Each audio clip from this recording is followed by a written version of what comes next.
But it doesn't work for everybody. And if it doesn't work for you, you shouldn't do it again. It's really that simple. Do you agree, though, with Stacey about that there are different environments, and some environments are a little bit more conducive to having the flirtations as opposed to the 9 to 5? The corporate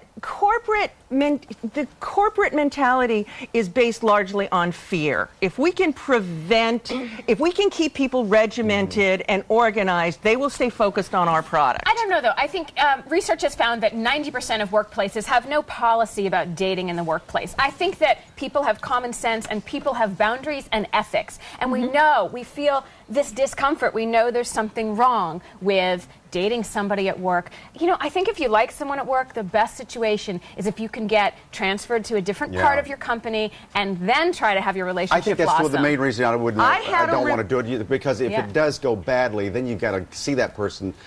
I had a relationship. Plus, I don't want them people gossiping. Well, here's the thing. I saw him naked. Let me tell you something. There's nothing to look at. This is a January poll. 40% of U.S. workers say that they have dated a coworker. 40%. Right. I think that number seems low. 25% of these work romances have ended in marriage. 35% consider office romance top secret. So I think that's the key there. You're saying keep it quiet. Top secret's a problem. Don't flaunt it. I think is a problem too, because if people are, I think it would be much more productive and healthy if people had a quick smooch on the way past the water cooler and then got back to work. I think that's kind of radical.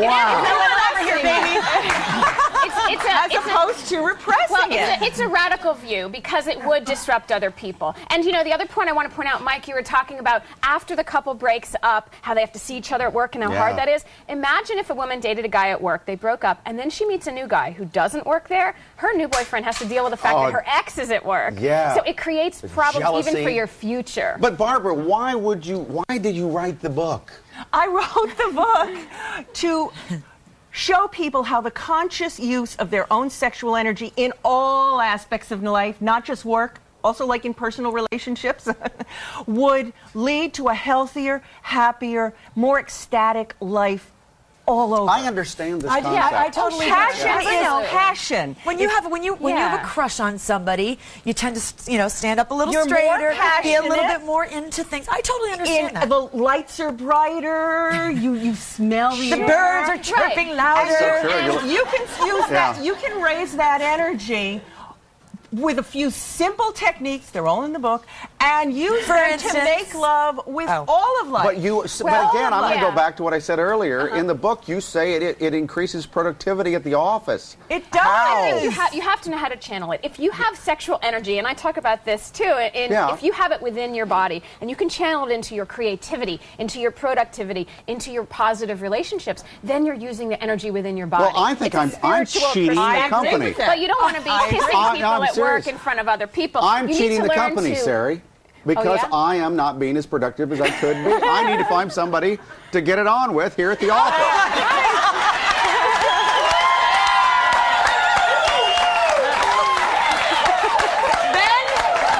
John, get John. John, come here. Now, here's who Johnny, come on over here. I mean, this is who I work with. These are the people that we would maybe choose from over here. Yeah. You're too young. Yeah, baby. We do have a very attractive staff. No, we have a very attractive staff. Oh, yeah. Absolutely. Oh, yeah. All the boys that come. All right, Terrence, come here.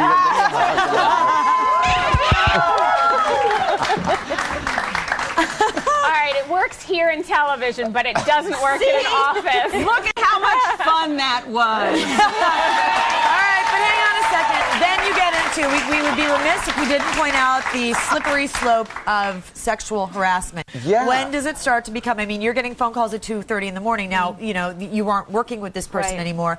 But harassment is harassment. In the workplace, no means no, period, but never more so than in the office. I had a circumstance recently at a place where I work, where I was managing a group of people, where a young woman came to me and said that a coworker was flirting with her. She thought he was stepping over the line, and we talked about it. And I suspected that he did not know he'd crossed the line, that he really just found her very attractive. I had a simple conversation with him, and he stopped. Had he not stopped, no means no. Harassment is harassment. You know, harassment in the workplace goes beyond that, because if there are people who are dating at work and they have public displays of affection, it makes other people uncomfortable. And I have worked with people who talk about their work environment and how sexuality can be tempered there. And it does need to be tempered in a traditional Stacey, environment. did you ever show public displays with No. Yeah, You- then that's Never. appropriate. It's an appropriate way to deal with it. I don't think people should be making out over the conference table. Please don't get me wrong.